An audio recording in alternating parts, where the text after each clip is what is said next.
there, my name is Jessica. Have you ever found yourself stuck between your mother and her lover? A position that you have absolutely no say in? Well, that was exactly the situation I found myself in, and I watched while everything unfolded, waiting for my life to be ruined beyond repair by my own mother. When my mom got married to my dad, she was only 18. He met her in a coffee shop that she used to work at. He was the owner of a big company back then, and he was 33 years older than she was when he decided to marry her. She agreed to marry him at that time, but it wasn't because she was in love with him. She agreed because she loved his money. He was her golden ticket to a lavish lifestyle. After they got married, they had me and my twin brother James. Dad loved us so much, but his love wasn't enough to make him stay. He died last summer and left us a lot of money and a lot of property. However, we were still just minors, so Mom was our legal guardian, and that's where all the trouble began. It wasn't easy for me and James to get over our dad's death, unlike our mom, who seemed to go back to normal a month after it happened. She started going out with some guy named Mike, who was excessively concerned about the way he looked. There's no doubt that my mom is a very attractive woman herself,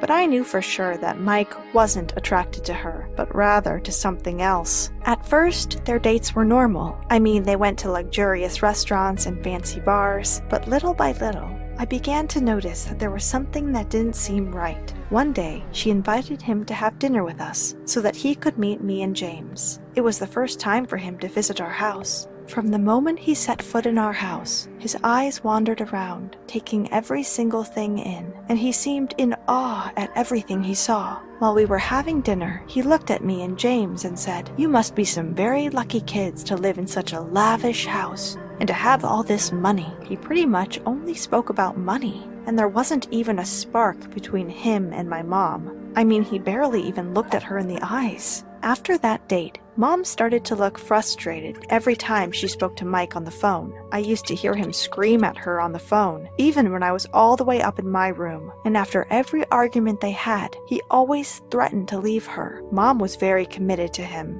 and didn't want to lose him. After my dad's death, she thought that there weren't many men who would want to be with her. So she wanted Mike to stay with her no matter the cost. And that was exactly what happened. Mike stayed, but it definitely cost us a lot. Mom began to buy him some really expensive gifts. She gave him everything that he wanted to make sure he stayed with her. They weren't normal gifts. They were insanely expensive gifts. She bought him a Bentley Bentayga and a luxury house next to ours. She bought him Rolexes and clothes by Versace, Prada, and Gucci. And it didn't stop there. She even sent him alone on a trip to the Hawaiian Islands when he told her that he needed some time away to rest and recuperate. I didn't know if Mom was aware of the fact that he was clearly just using her. Not only was he using her, but he was also spending our dad's money, which was meant to be for me and James. It's true that my father was rich, but he wasn't Mark Zuckerberg rich. And the way things were headed, it seemed there would come a day when all our money would be in the hands of Mike. And when that time came, he would break up with our mom, and there wouldn't be anything left for me and James. I had to do something. I wasn't going to let Mom act like that forever. But before I got the chance to take any action, it appeared that God had saved us all. On that vacation that Mike wanted to spend alone in Hawaii, Mom decided to surprise him. So she traveled to Hawaii 2 days later, and you won't believe what she discovered. Well, you might be able to guess. She found out that Mike wasn't taking some time to rest as he said he would be. It turned out that he'd traveled to Hawaii to enjoy a nice vacation with his girlfriend on our money. She caught him cheating, and she came back to us brokenhearted. It was pretty stupid of my mom to fall for someone like Mike, but at least now I can say that she learned a valuable lesson. We definitely lost a fair amount of our dad's fortune that he'd left us, but there was still enough left for me and James to live a good life and to be able to secure our future, and Mom's too. What did you think of my story? Please share your comments, and don't forget to like this video and subscribe to our channel. Hello, I am Patty, and a few months ago, I discovered the horrifying truth about my biological parents that my adoptive parents had kept hidden from me for all these years. That was the biggest shock of my life.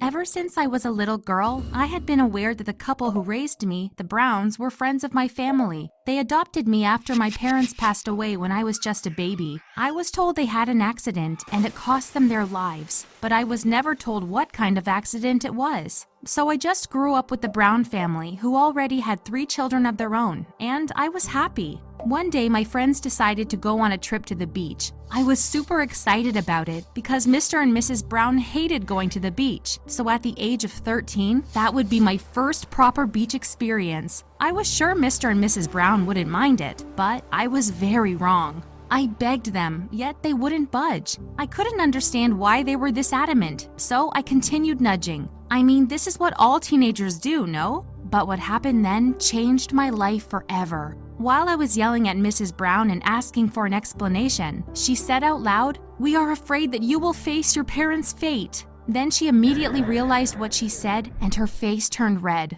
I was so confused and asked for the whole story while I was crying. That's when Mr. Brown asked me to calm down and started telling me the whole story. He said that my parents went on fishing trips regularly, and on the day of the accident they'd seen on the news that a storm might hit the area, so they decided to cancel the trip. However, their friends who were supposed to go with them convinced them that there was no need to worry that much because they'd stay close to land. My parents agreed and left me at our friend's family house with their older children, and the 2 couples went on their trip.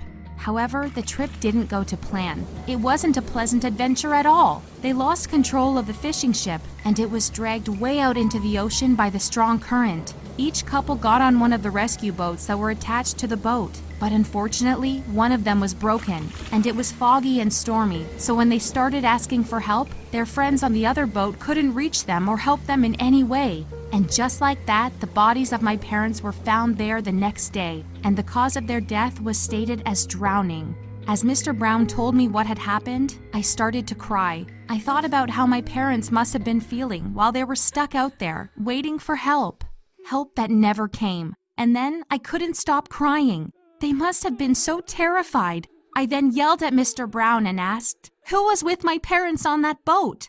Who were these people?" Mr. Brown looked at me and then answered in a broken voice, "It was us." I froze. I couldn't grasp any of that. I ran to my room and didn't leave it for days. I didn't want to see or hear anyone. All I wanted was to be by myself and think of my poor parents. Almost half a year has passed since I discovered the truth. Mr. and Mrs. Brown told me over and over again that they tried to save my parents, but couldn't, and that it was their guilt that had kept them from telling me the truth. Over time, my relationship with Mr. and Mrs. Brown has gotten better, but I am still unable to forgive them fully. What do you think of my story? Please share your opinions, and don't forget to like the video and subscribe to our channel. I am Monica. A few days ago, I discovered something shocking in my friend's room. Okay, so I had a friend named John in my piano class who I thought was gay. I enjoyed hanging out with him. One time, Mom came to pick me up from my piano class. John started asking weird questions about her, like, "How old is your mother? Does your father live with you? What does she do for a living?" I answered him, but I was truly confused. Once, John suggested visiting me at home. I thought it might be a good idea. I mean, he was just a friend, right? So I invited him to dinner.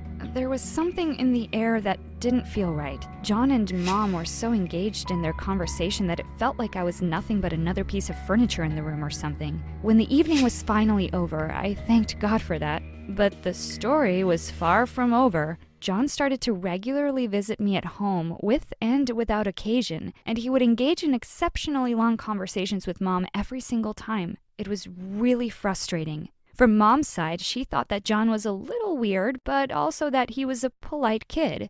The next time he wanted to visit me, I suggested visiting his house instead. He looked uneasy at my suggestion, but he agreed. In his room, I noticed something odd. The walls were covered in posters of old ladies in short skirts. John went outside for a minute to bring us something to eat. and my curiosity pressed me to look into his closet to explore what might be in a gay guy's room. But what I found was nothing short of astonishing. His closet was full of women's panties, and not any panties, they were my mother's. I had absolutely no doubt about it, they were hers. When he returned to the room, I told him I had an urgent matter back home. I apologized and left his place with 1,000 questions in my mind. It couldn't be that my mother left those panties at his place. Mom was madly in love with my dad, and she would never cheat on him, especially not with a boy who was almost the same age as her own daughter. And like I said, she thought he was weird. I rushed back home and went straight to my mother, asking her if she'd noticed anything missing lately. And guess what? She told me that she didn't know where her panties were vanishing to. What was going on? Did this mean John liked my mom? It made perfect sense. If John wasn't gay nor attracted to girls my age, it was more than likely that he was into older women, like my mother. That also explained the posters on the walls of his room. How dare he think about my mom in that way? She was my mother, and she was a married woman. He'd used me to get to her. I couldn't control myself, so I went to his house. When he opened the door, his whole family was there, gathered at the table. I didn't care. The only thing I cared about at the time was yelling in his face for what he'd done. I pointed my finger at him and shouted about everything I knew. I concluded with, "I know that you are obsessed with my mother and that you took every chance to get into my house to be close to her." Before I knew it, John was lying on the ground motionless. I'd barely finished my last sentence, and his mom started screaming at the top of her lungs. His dad called an ambulance, which carried him to the hospital. I later learned that John had a breathing condition, and that when I faced him with the truth that he'd carefully hidden from everybody, especially his parents, he couldn't stand it and passed out. I don't know what to feel. I wish him a speedy recovery, but I don't regret what I did. Tell me what you think in the comments.